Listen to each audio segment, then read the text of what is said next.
यीशु मसीह के नाम में 2025 में रवा लोग राज्य करे वाला बानी।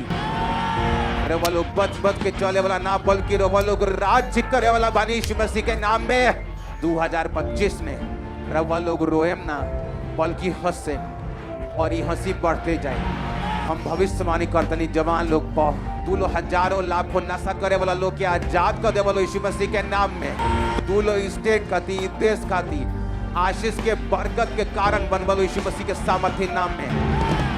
रे वालो संगे बहुते चीज अच्छा हो कि इस साल हैप्पीएस्ट न्यू ईयर 2025 2025 साल रे वालो खाती यीशु के नाम में मुबारक हो, मुबारक हो, मुबारक हो, मुबारक हो, मुबारक हो, मुबारक हो, मुबारक हो, मुबारक हो।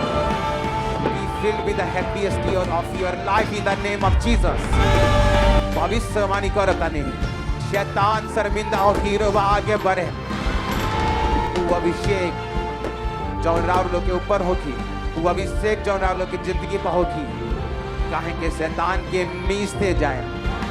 रेवा लोग से भागे ना, रेवा लोग के रोनते हुए आगे जाए। हम यीशु मसीह के नाम में भविष्यवाणी करता नहीं। आमीन साहब चाहिए और घर के वाला चाहिए।